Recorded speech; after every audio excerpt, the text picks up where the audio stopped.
Welcome in to the Cinco de Mayo, Hump Day Wednesday, Fun Astrology Podcast. Glad you're here. And, my goodness, after the last 14, 15 months, we need everything we can get our hands on to celebrate, don't we? So let's celebrate Cinco de Mayo. Happy day to all of you.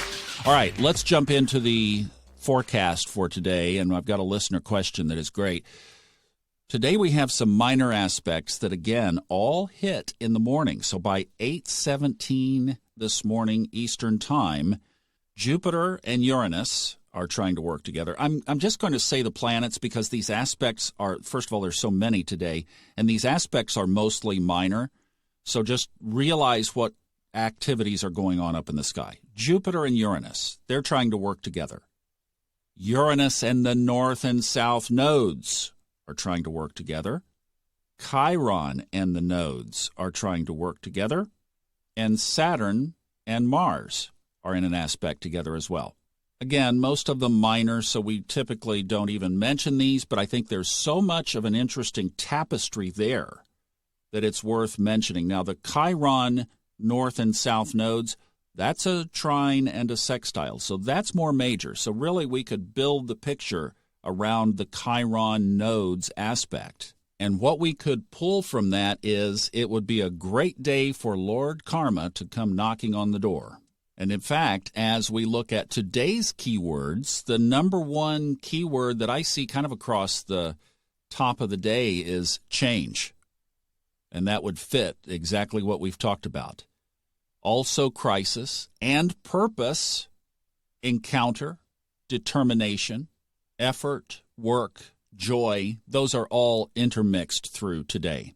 So just know that the theme of today is to watch for that karmic work, that a synchronicity of life could present itself, giving us an opportunity to work on something soul-based.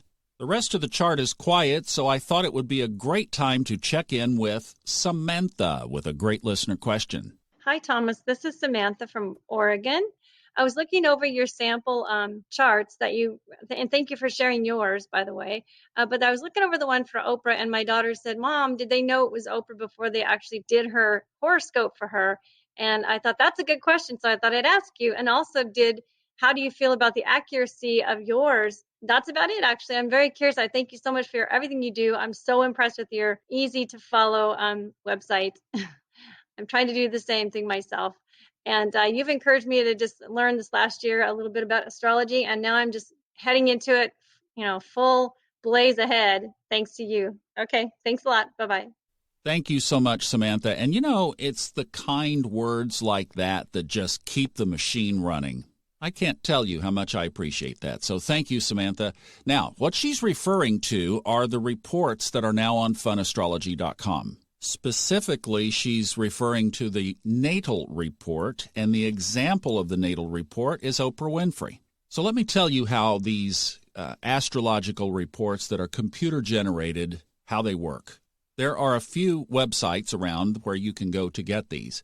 So they are all, what I'm offering, what you see on Fun Astrology, is all from different software programs, and each one of them is independent of the other.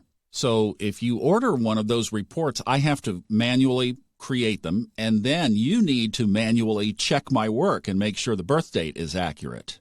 Now, for example, Steve Forrest's Sky Within report, that is being managed now by David Cochran's group out of Gainesville, Florida. And David's a brilliant programmer.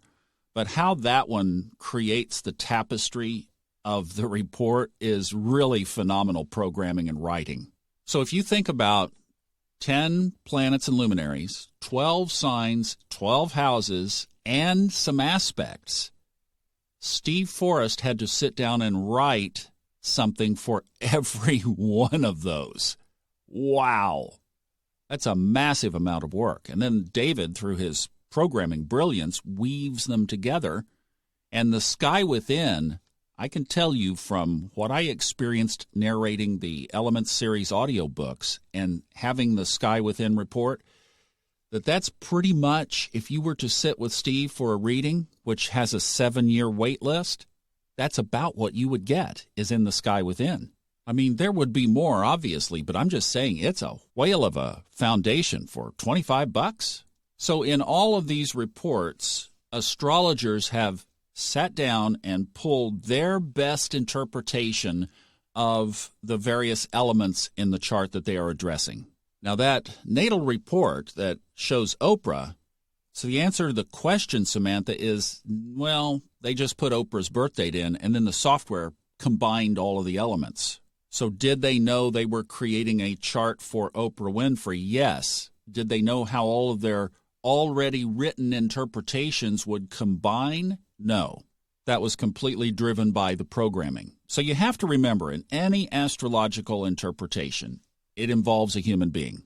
For the sky within, Steve Forrest wrote it. For the natal and transit reports, that's a team of astrologers with probably, 200 years or more combined astrology experience out of New Zealand, and they are brilliant. And it is a great overview of your chart and the look ahead for the transit report.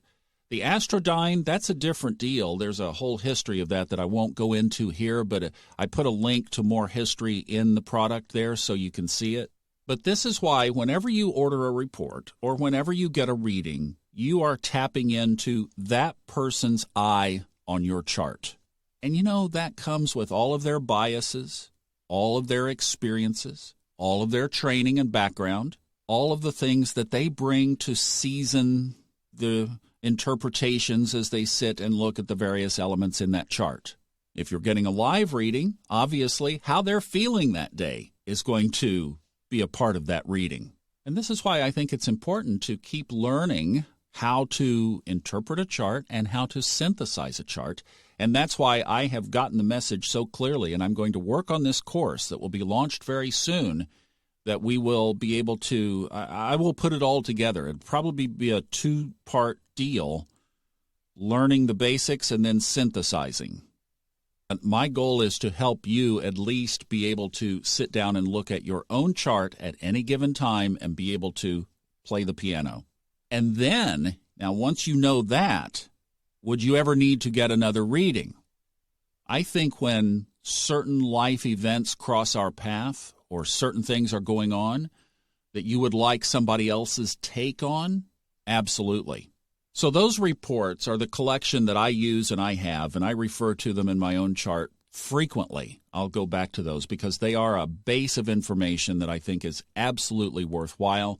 And then you just build and build and build. So if you got the bundle and you got the 3 reports, you got Steve Forrest's Sky Within, you got the Natal Report and the Astrodyne Planetary Report, you have a wealth of volume of information on your computer in PDF files that you can always go back and reference for the rest of your life. Nothing there will change, right? That's a lifetime, one-time investment. So thank you for that question, Samantha. I think it's very important that we understand that whenever we're talking about astrological interpretations, we are talking about a human being's take on those principles that we learn, but then it's their own flavoring, and so you want to pick the best, and that's what influences your own style of astrology as you continue to move forward.